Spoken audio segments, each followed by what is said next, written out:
Welcome, Luana, to Metallarium Pages. It's a great pleasure to talk with you about Crypta, this new album, Shades of Sorrow, and more things related to the metal world in general.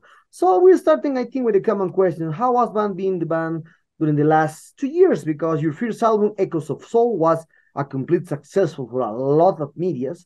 And now you are have the second album, Shades of Sorrow.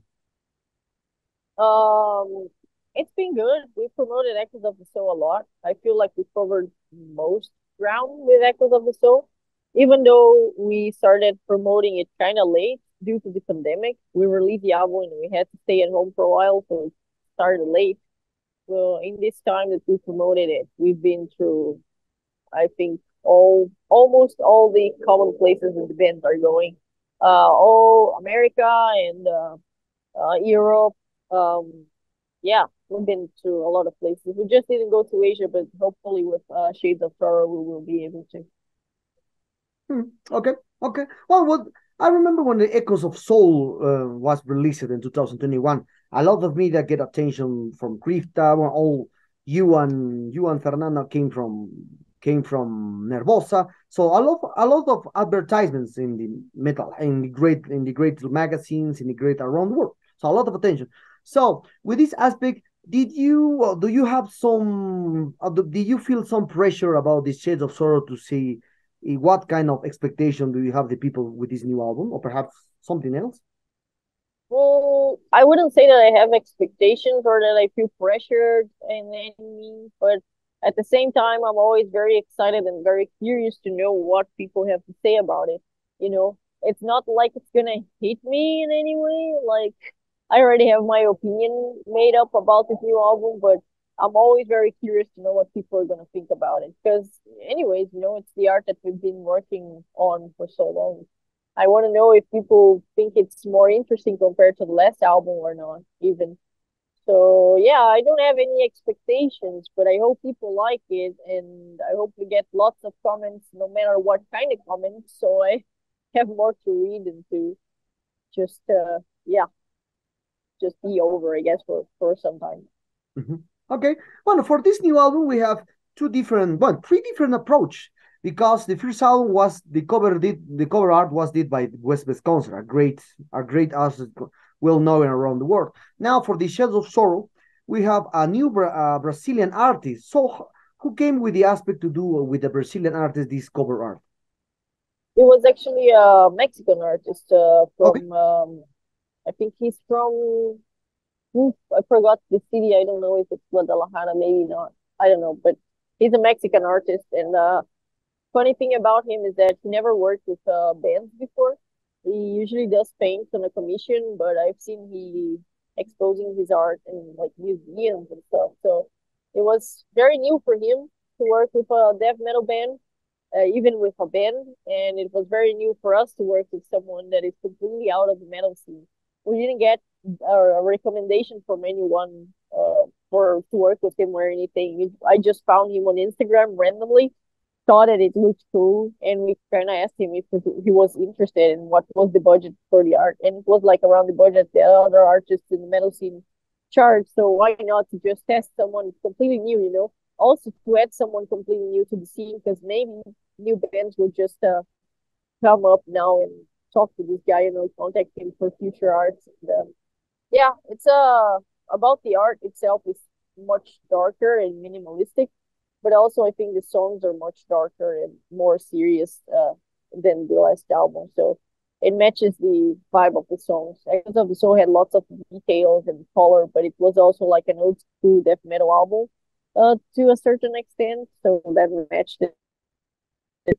Yeah. Mhm. Okay. Okay. Well, as I said, three changes for this new album. The second change is that you record this new album with a new member, like it's Jessica Falch.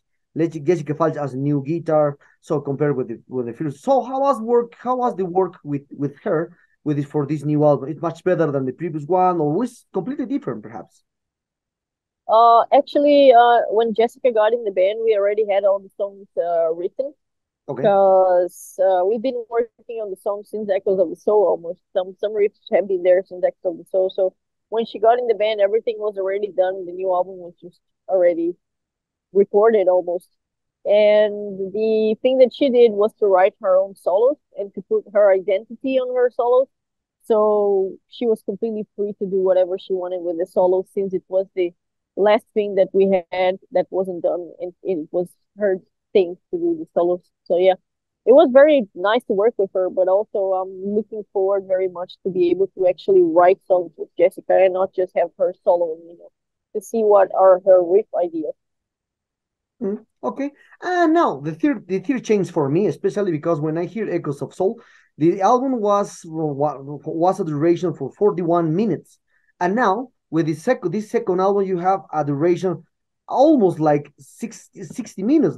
So that's strange. That's a very different change, because a lot of times happen with these, well, a lot of songs into there. So why did you decide to record this kind of aspect? Because now we're in a generation that the people listen just the music for one, two songs, not anymore full albums. But you decide to record almost an hour an album. I myself like albums that are long. If I enjoy a band, if I enjoy a song, I want to listen to the full album. I don't want just one song. And maybe that's a metal thing. That's a metalhead kind of way to think. I think in other genres, especially, people are very much, like you said, just into the singles and that's it, and just like one or two music videos, and they don't want to hear more of that.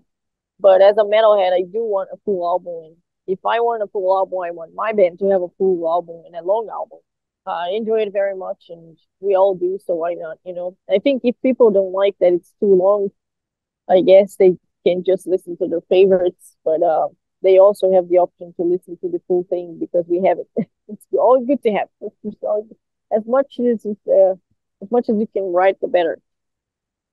Okay, okay, nice, nice. I When I hear your first album at that time, Echoes of Soul, I remember that the band leaned down to the death metal area to the with thrash metal area. That influence a lot of things happen with the black metal stuff in the end of the songs. But now you decide completely down to the death metal area. Now these shades of sorrow are more death metal than the previous one. So how do you see this evolution in the band sounds? Is an evolution that you find by yourself, or perhaps is when, like, a lot of musicians say it to me, that something's appear in the road. I will say that it's something that appears in the road, as many people say. It's a natural progression. Like, we're slightly better musicians now than we were when we recorded X of the Soul, and that's due to playing the songs over and over and over till we are overly comfortable with them, and touring around so much, playing them when you're tired and playing them in all kinds of scenarios. We're slightly better now, and with that, sorry, and with No, that we can also write better songs, and test out and try new things that we couldn't play before or didn't want to play before because we weren't so comfortable with. I would say it's just that it's a natural progression. great, great to know. Now we're talking a little about the future of this new album, and what kind of plans do you have to promote these shades of Sorrow? I know that you are already in a tour, and you will tour in, I think, for 1 month more. So so what kind of plans do you have? Perhaps you will do again a Latin American tour, because last year you did a Latin American with Nervo Chaos, Belfegor, and Crisium. Well, so what kind of plans? I just i think that, just like Echoes of the Soul, we want to cover as much ground as possible with Shades of Sorrow, and also cover ground that we didn't cover, especially with Echoes of the Soul.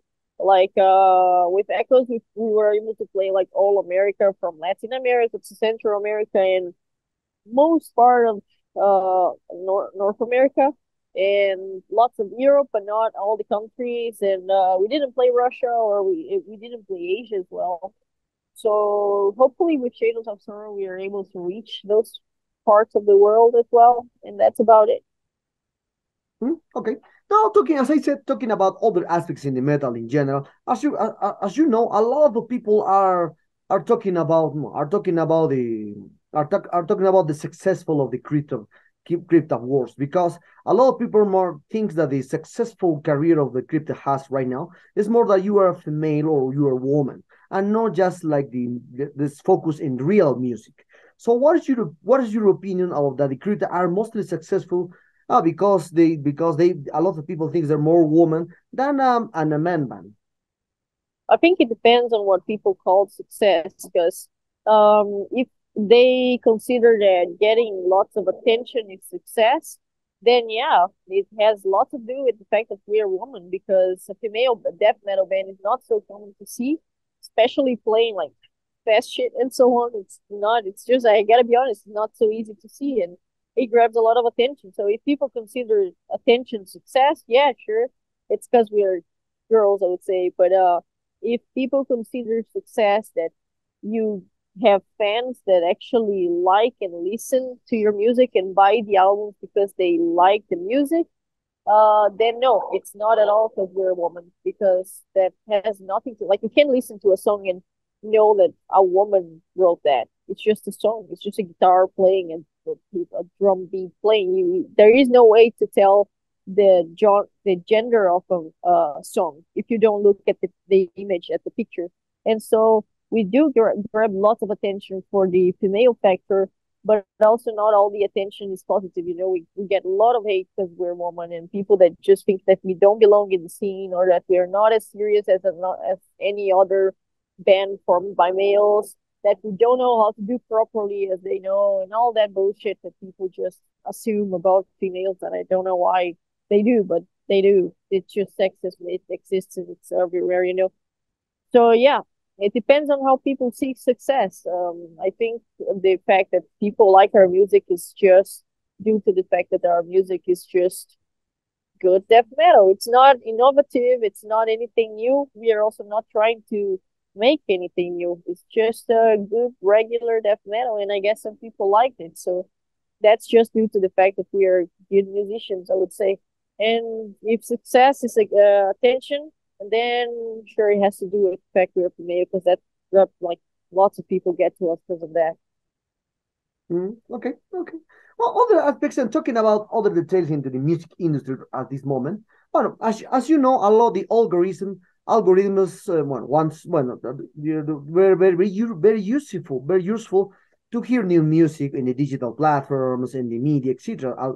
Talking about the algorithms. So, what is your opinion about the and I remember that I read some article last week, yeah, 2 weeks ago, when I can remember very well. So, but I remember that these articles say that the algorithms are killing the free will to hear music, to see entertainment, this kind of aspect. No, it's more like the 80s. Well, I'm from the 80s, and I remember that when I listened to the first band, I discovered just by magazines, I discovered for the cover art, etc., etc. So these are different kind of sensations. But what's your opinion about now? The algorithms are more like more easy to way to hear the music, and sometimes in the correct way, in other words in the bad way. So do you think the algorithm are killing the free will to choice the entertainment? I don't think so. I actually think that the guilt of that, of people not getting to know new bands and not supporting this and that, is totally people's fault. Like, sure, the algorithm is there, and it's like recommending more one thing than the other, and you can pay to have your things promoted, and some people won't be able to pay, so they don't have their things as promoted, and some people post in a way that the algorithm likes more, so you know they get to be more seen than others, sure. But also it has, to me, it has to be a lot with the type of fan of music that you are, because in my case, for example, I do have social media. I mean, all platforms almost, and I do get recommended lots of bands on my social media, but that doesn't affect the way that I find music, or the bands that I like at all. Like, yeah, I sure get recommendations for lots of bands, but for most of them, I just completely ignore, I would say, because they are not my type of music. I go and try to find bands for myself, just like people in the old days, I guess. I just go over like um festival flyers and listen to the bands and try to find one band that I like, and then I go on Spotify and I try to find it there.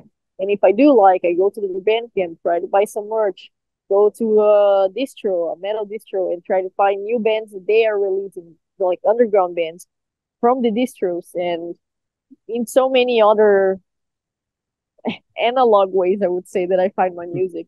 So it's totally on people. You can say that that you're not as into music, or that you didn't find this band, or that this and that is happening because of the numbers and the social media. It's just the way people consume music. If they really wanted to, there is ways to find it nowadays better than ever.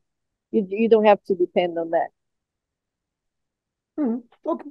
Well, talking about now from your last show and last tour here in Latin America last year, you play in Peru and other countries here in Latin America. How was your experience to play for the first time with Crypta at that time? Because it was the first gig or first tour that you did in Latin America last year in Latin America with the Crypta name. Because before you play with Nervosa and other shows, but it's different. It's a different approach into music. So what kind of memories do you have for the last tour here in Latin America? Um, just good memories, I would say. Like I still remember, just like in every tour in Latin America, that people are very passionate over here. Like people go crazy from the start of the show, from the end to the end of the show. Like there is never this moment of silence or awkwardness with the crowd. Crowd is always absolutely fucking insane in Latin America, which is something we always appreciate very much. So yeah, just just that. Okay, well now our focusing more in in your presentation in Mexico Metal Fest that last year was canceled for the visa aspects. I saw the news. So what kind of expectation do you have to play in one of the biggest festivals in Mexico? I played there before with Nervosa, and it was great. And so I know that the festival grew from the time that I played there with Nervosa, so it's even bigger now, even cooler. I'm very much looking forward. Mexico is one of my favorite places ever to play. I have like my list of favorite countries, I think every musician has, and Mexico is one of my favorite countries. So I'm very excited to go there. Finally have the chance. It was so sad that we couldn't go last time. Okay, nice. So I'm talking about your influence as a metal drummer. So what kind of influence do you have to play drums? Who encouraged you to play drums, especially that extreme metal? Because when you start to learn drums, you start some people starts with the basic stuff, with the rock stuff, this kind of stuff. But then when you decide to see, or when you decide to play just extreme metal, who drummer encouraged you to play extreme metal? Well, when I started playing, I started trying to play right because I saw Joey Jordison playing. And even though he's like a new metal drummer because he was playing in Slipknot, still he's blast beating and playing really fast. So it is extreme metal drumming, even though he's not playing in a death or black metal band. So he's definitely the first one. And over the years, I also got to know more drummers from other bands that helped me get inspired. One of them was Derek Roddy from Hate Eternal. It was one of my biggest influences when I started. Just looking at his videos, blast beating was the reason why I leaned towards blast beats so much. Nowadays, one of my biggest influences is James Stewart from Decapitated.